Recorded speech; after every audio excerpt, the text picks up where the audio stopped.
जय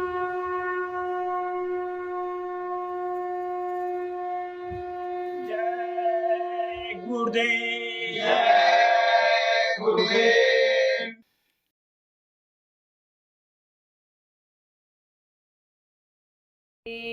गुरुदेव जय गुरुदेव। पितु मात सहायक स्वामी सखा, तुम ही एक नाथ हमारे हो।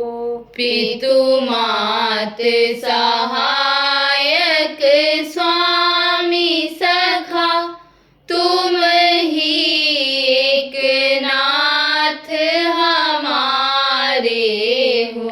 निज कोई और आधार नहीं, जिनके तुम ही रखवारे हो।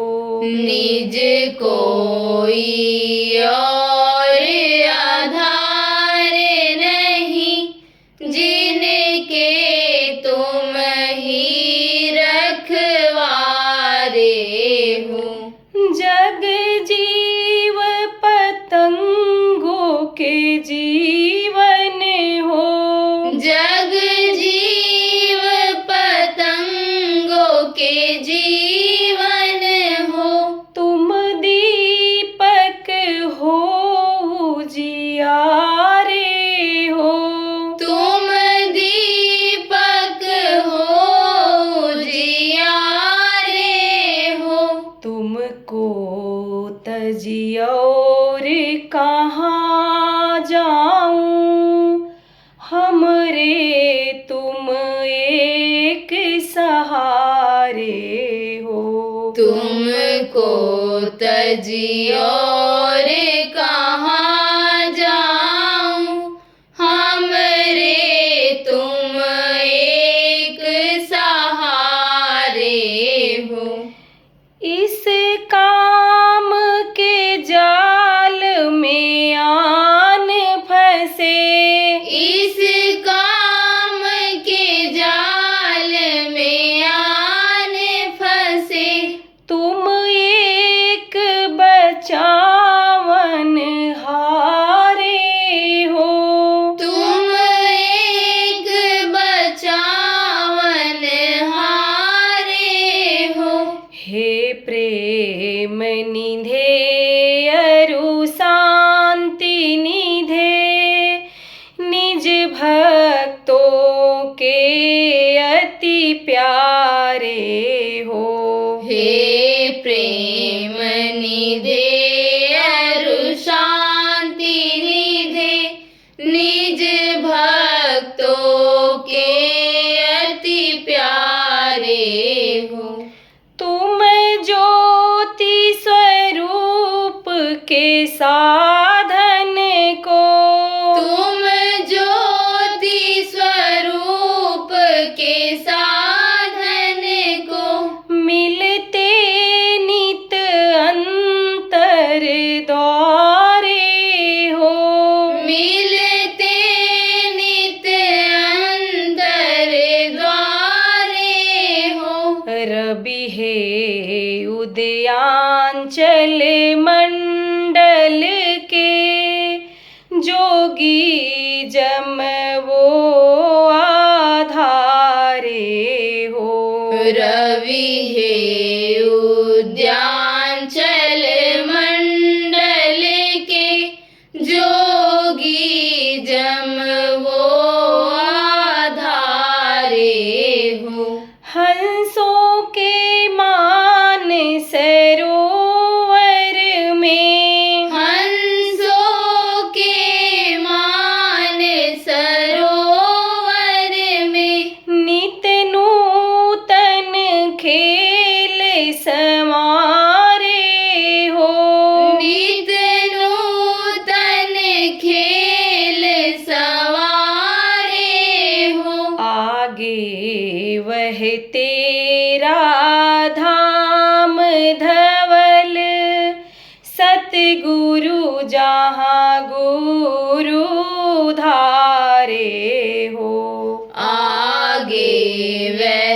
तेरा धाम धवल सतगुरु जहाँ गुरु धारे हो। प्रभु आप ही धाम अनामी में, प्रभु आप ही धाम अनामी में। गुरु जय गुरुदेव हमारे हो।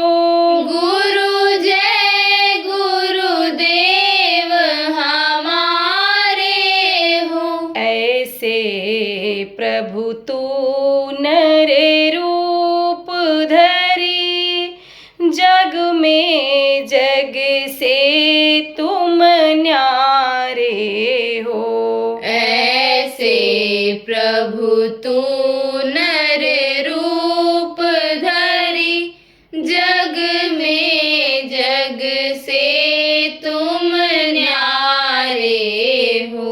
तुम सा प्रभु पाके जाऊं कहाँ, शरणागत ये सब तुम्हारे हैं। तुम सा प्रभु पाए जाऊं कहाँ, शरणागत ये सब तुम्हारे हैं। पितु मात सहायक स्वामी सखा, तुम ही एक नाथ हमारे हो।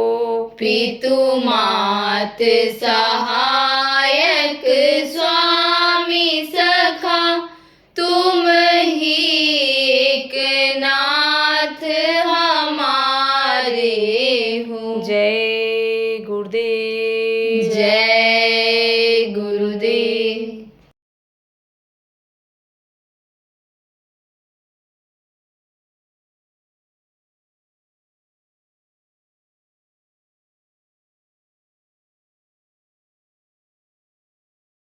आप समझो संत उसको कहते हैं कि जो वह आना जाना करते हैं, जो दरबार की हाजिरी करते हैं और दरबार की हाजिरी करते हैं तो उनके अंदर उसकी ताकत आ जाती है।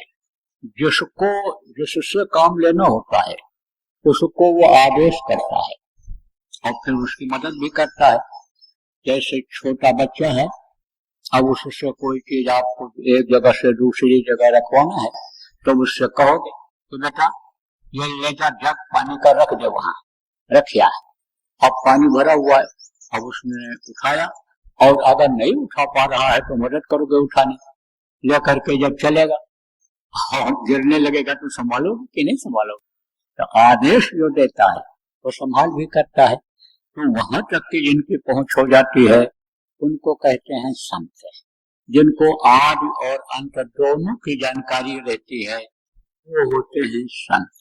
तो संतों का दर्जा सबसे ऊंचा बताया गया।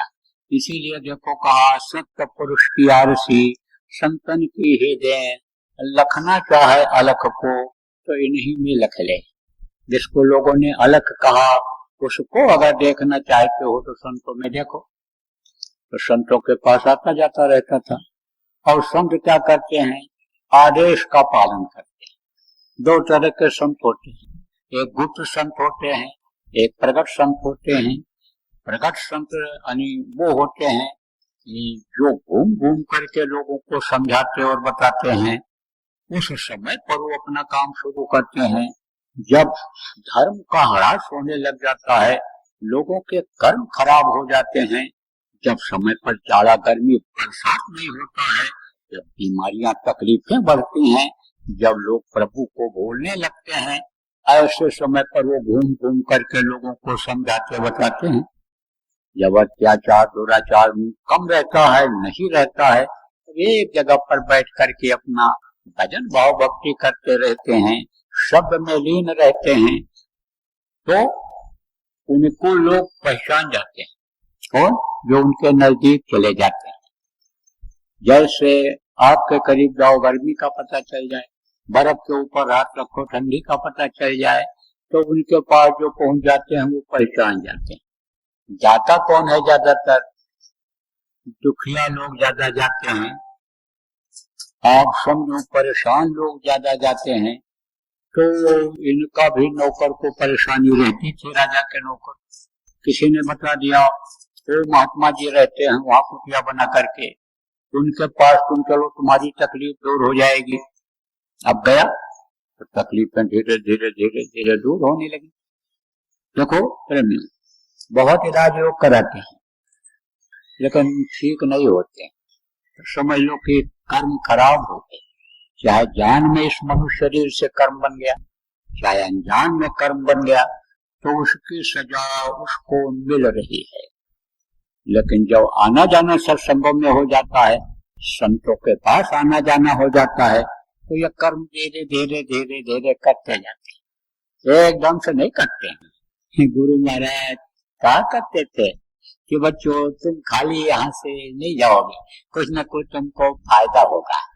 और कभी कभी यह भी कहते थे फिर समझ लो तुम्हारी सब तकलीफ नहीं जाएगी, नहीं तो तुम आना जाना बंद कर दोगे और छोटी चीज पा करके बड़ी चीज को छोड़ दोगे, यह सुमरन ध्यान भजन करना छोड़ दोगे, नाम की कमाई करना छोड़ दोगे, जिससे जीवात्मा का उद्धार कल्याण होना है वो काम तुम छोड़ दोगे। इसलिए लगा रहेगा थोड़ा थोड़ा, लेकिन अब यह भी अगर न दूर हो, बीमारी न जाए तो भगवान याद आएंगे, तो उसी में परेशान हो। खाने की दिक्कत रहे तो भी भगवान याद नहीं आएंगे, या याद भी आ जाए भगवान तो भगवान से यही पहले मांगोगे कि हमको खाने का इंतजाम कर दो। तो यह भी जरूरी है।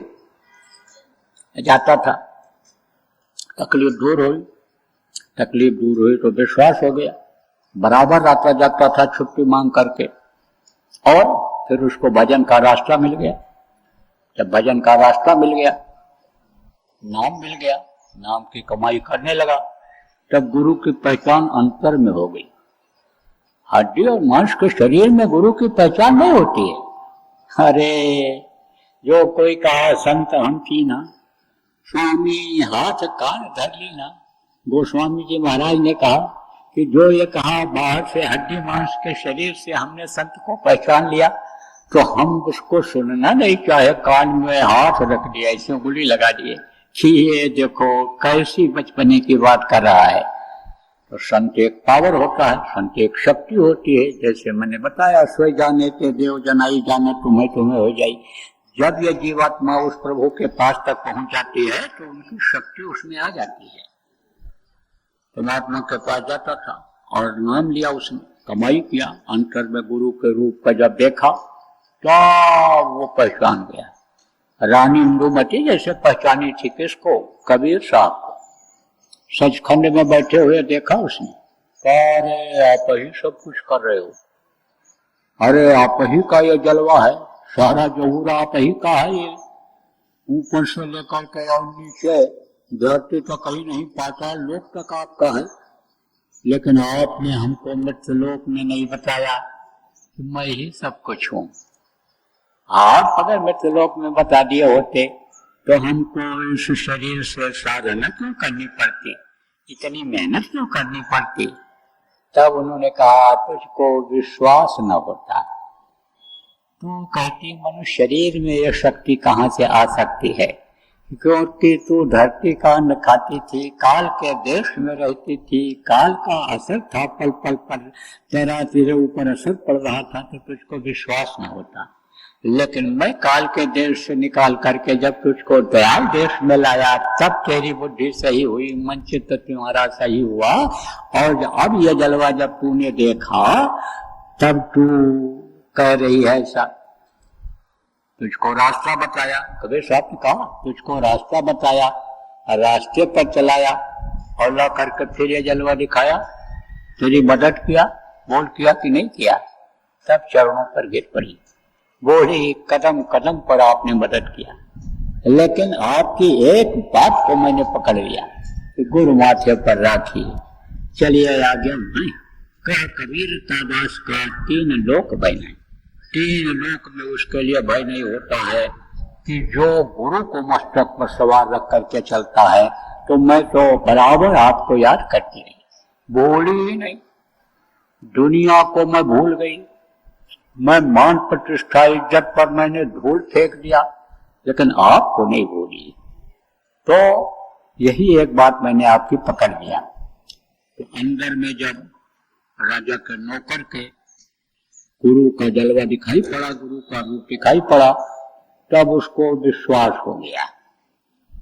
तो अब जिसको ये काम हमें सौंपा जाता है वो तो वर्णन करते हैं, समझाते हैं, बताते हैं, और बाकी लोग चुप हो जाते हैं, बोलते नहीं है वो, क्योंकि बोलने से कह देने से बढ़ जाता है। आपको नाम दान देते समय प्रेमियों बताया गया, तो नए लोग आए हो, आज आपको बताया जाएगा कि अंदर में कुछ दिखाई सुनाई पड़ जाए तो उसको किसी को बताना नहीं चाहिए। बता दोगे तो खर्च हो जाएगा। वो ऐसी पूंजी है कि उसको आने समझो कि चोर नहीं ले सकता है। वो ऐसी पूंजी है, ऐसा धन है, आत्मधन, कि चोर नहीं चुरा सकता है, डकैत नहीं ले जा सकता है, और राजा उसका हरण टैक्स के रूप में जमा करा करके नहीं ले सकता है। आग से वो नहीं जल सकता है, पानी में भीग करके वो नहीं सकता है, वो खराब हो ही नहीं सकता है। वह ऐसा धन है, तो उसको संभाल करके रखते हैं, ऐसे नहीं लुटाते, सबको बताते हैं। तो अब आप ये समझो प्रेमियों कि उसके अंदर धन वो था, आत्मधन था। तो कहते हैं ना कि जिसका नमक खाओ उसका आधा करो, नमक का हलाली रखो, नमक का हरामी मत करो। अब जब बुद्धि खराब हो गई, मांस खाया, मछली खाया, अंडा खाया, शराब पिया, तो एक कहावत है कि जिस पत्तल में खाते हैं उसे मैं सुराख कर देता हूं। आप ये समझो कि जिस थाली में खाते हैं उसी थाली को फोड़ देते हैं। तो पहले ऐसा नहीं था, नमक हलाली करते थे लोग। तो राजा का नमक खाता था।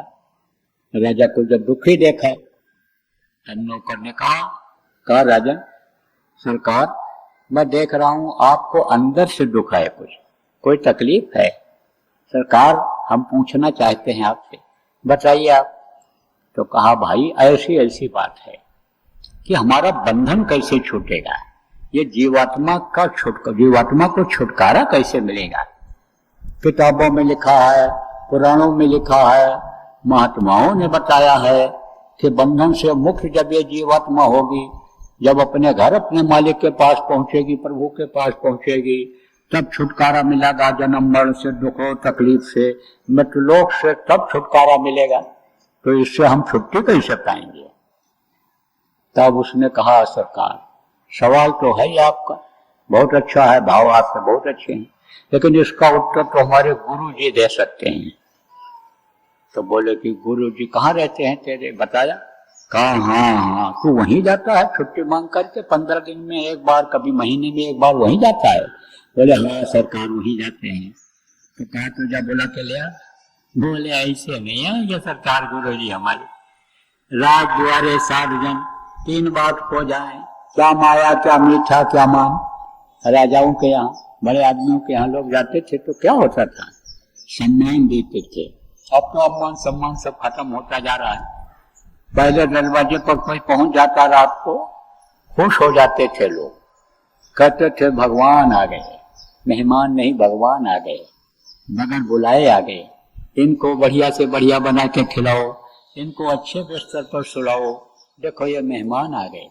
और अब ये फटा पैंट पहनने वाली बहुएं, चड्ढी बनियान पहनने वाली बहुएं, क्या कहते हैं अगर मेहमान देर में आवे रात में, टेंशन आ गया, समय से नहीं आए, फिर बनाओ फिर खिलाओ, कब उठेंगे सुबह, कब बच्चों को पढ़ाएं, बच्चों को के लिए बनाएंगे, कब क्या करेंगे, टेंशन आ गया।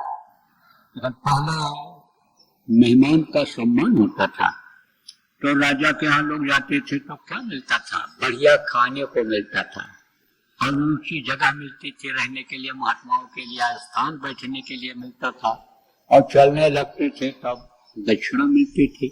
तो कहा 3 बात को जाएं, 3 बात के लिए लोग जाते थे। क्या माया, माया माने रुपया पैसा, दक्षिणा मिलता था। क्या माया, क्या मान, मान माने इज्जत सम्मान मिलता था। आइए आइए महाराज जी आइए, राजा सिंहासन छोड़ करके बैठाता था, उठ करके महात्मा को ले जा करके, और मीठा खाने को मिलता था।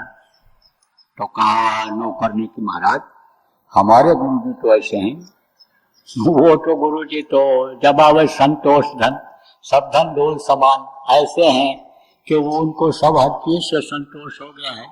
वो तो किसी बात की इच्छा नहीं रखते हैं। उनको तो न तो कोई तारीफ करे तो उसकी खुशी होती है, और बुराई करे तो उसका कोई गम नहीं होता है, कोई फिक्र नहीं होती। तो ऐसे तो महाराज नहीं आएंगे।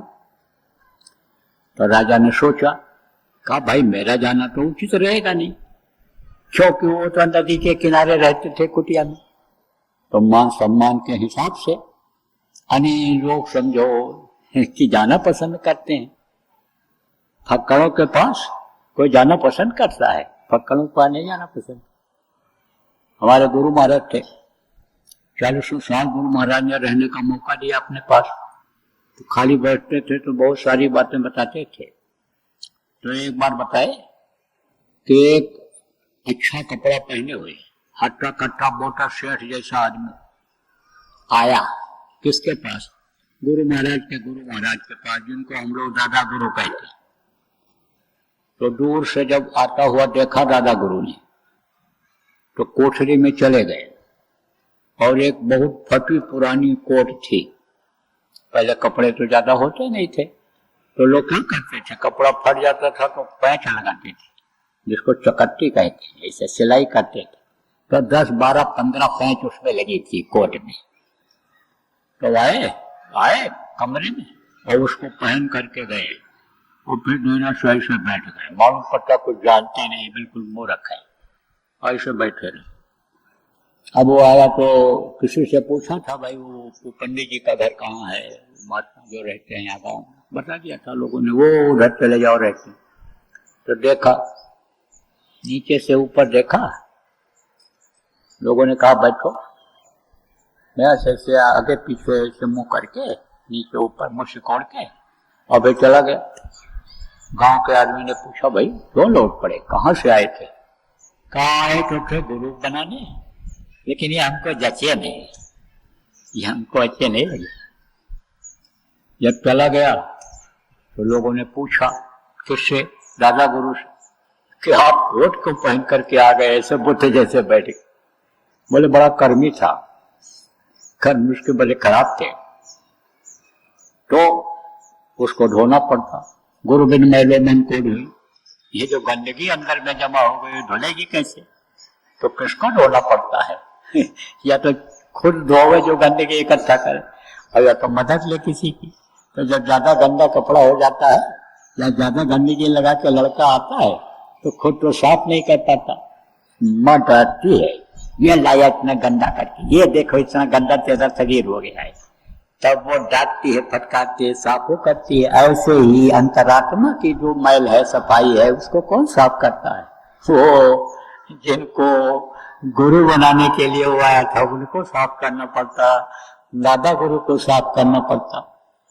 तो फिर सवाल किया लोगों ने, कहा तो गुरु जी इतनी इच्छा लेकर वो आया और आपका दर्शन किया, तो उसको फल मिलेगा कि नहीं मिलेगा?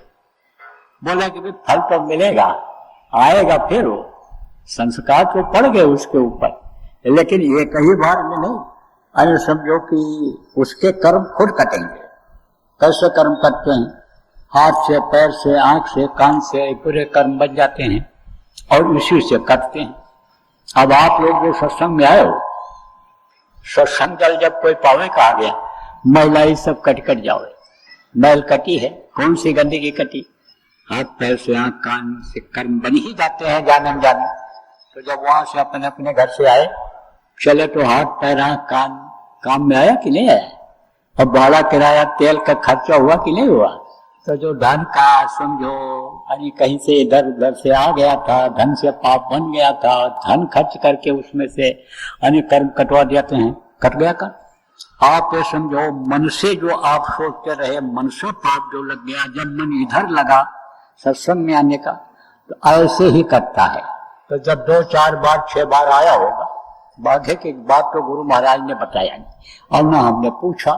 हम ज्यादा इस चक्कर में नहीं पड़ते थे, है ना। हम तो इसी चक्कर में रहते थे कि छाया की अगर जरूरत है तो पेड़ न देखो कि कौन सा पेड़ है, उसी के नीचे खड़े हो जाओ, चाहे बबूल का हो, चाहे अन्य कांटेदार पेड़ हो, और चाहे ये आप समझो पाकड़ हो, कदम हो, चाहे पीपल हो, चाहे अन्य बट हो, बरगद हो, कहीं भी छाया ले। तो हम तो छाया के चक्कर में रहते थे, हम तो पूछे भी नहीं गुरु महाराज। लेकिन आया होगा, संस्कार तो डाल ही दिया, संस्कार बन जाते हैं, पड़ जाते हैं, तो संस्कार डाल दिया। मैं आपको बता रहा था कि पहली बार जब वो आया तो उसके वो जो कर्म थे वो छोटा बनने वाले नहीं निकले कि लोग कहेंगे देखो ये ऐसे क्या चला है, लोग कहेंगे, क्योंकि कंचन तजना साहब है, साहब क्रिया काने मन बड़ाई साधु न चलना दे। ये जो रुपया पैसा है आप इसको तो आदमी तद देता है, दे देता है, संतोष कर लेता है, बच्चों से भी मोह खत्म कर देता है, औरत से खत्म कर देता है, औरत पति से भी अनिन्य प्रेम खत्म कर देती है। लेकिन ये मान सम्मान तजना ये बड़ा मुश्किल है। मान सम्मान का ये सबसे बाद में हमला होता है। ये काल माया का क्या है, ये अस्त्र है, अस्त्र समझो, अचूक अचूक जिसको कहते हैं, जो ठोकने वाला अस्त्र होता है, वो अभी समझो है कि इससे यह दांव खाली नहीं जाता है। तो राजा ने सोचा, कहा कि कैसे जाए हम राजा होकर के वहां साधारण साधु के पास। अरे कोई बड़ा अन्य महात्मा होता जिसका नाम होता, बड़ा पेट होता, बड़ी बाटी होती जिसकी, और बड़ा जिसका नाम होता, उसके पास जाते तो भी ठीक था, कहाँ हम वहां जाए। लेकिन अब बीमारी हो गई तो मर्ज की दवा तो करनी ही पड़ेगी, नहीं तो बीमारी सताएगी। तो वो बीमारी हो गई राजा। कौन सी बीमारी? मानसिक बीमारी, सोचने की बीमारी। देखो, बीमारी चाहे अच्छी चीज की हो जाए, सोचने का चाहे अच्छा सोचने लग जाए आदमी, तो अच्छाई लाने के लिए, अच्छी चीज पाने के लिए यानी समझो कि सोचता रहता है, और बुरे की तरफ मन चला जाए तो वही चीज पाने की इच्छा करने लग जाता है।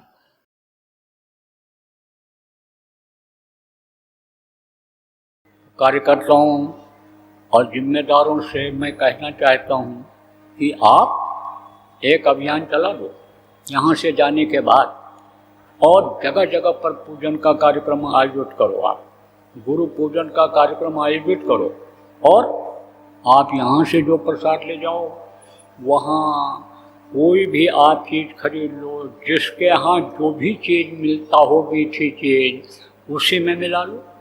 हम कहते हैं आप रेवड़ी खरीद लो, कहते हैं आप चिरौंजी खरीद लो, कहते हैं बतासा खरीद लो, और मान लो दक्षिण भारत में या किसी प्रांत में वो बनता ही ना हो, तो आप कहाँ से लाओगे? तो जो चीज़ जहाँ पर हो, किसी भी मीठी चीज़ में आप इसको मिला देना, 2 दाना, और बांट देना। कुछ भी ना मिले तो पानी ले लो, और पानी में ही 2 दाना डाल दो, और पानी ही थोड़ा थोड़ा दे दो प्रसाद के रूप में। तो ये गुरु महाराज का यह प्रसाद, ये अपना असर जताने ही देगा, अपना असर जताएगा, खाली नहीं जाएगा। ये ऐसा तीर है कि कभी भी ये चूकेगा ही नहीं, ये तो अपना शिकार करेगा ही। कौन सा शिकार करेगा? आदमी मारने का नहीं, बुराइयों को खत्म करने का, अच्छाई लाने का। यह शिकारी है, ये प्रसाद शिकार करेगा, लोगों को अच्छा बनाएगा, लोगों का दिल दिमाग भावना बदलेगा। तो आप इसका अभियान चलाओ। जय गुरुदेव। सरकारी व गैर सरकारी अनुदान के लिए बिना सत्संगियों के सहयोग द्वारा जनहित के कार्यों में लगी हुई बाबा जय गुरुदेव धर्म विकास संस्था का मुख्यालय पिंगलेश्वर रेलवे स्टेशन के सामने मक्सी रोड, उज्जैन, मध्य प्रदेश में है। यहाँ पर सत्संग व नामदान का कार्यक्रम होता रहता है। अतः आप श्रोताओं से अनुरोध है कि बाबा उमाकांत जी महाराज के आश्रम उज्जैन एक बार परिवार सहित जरूर पधारिएगा। आपके सुझाव के लिए व्हाट्सएप नंबर 9575600700। जय गुरुदेव।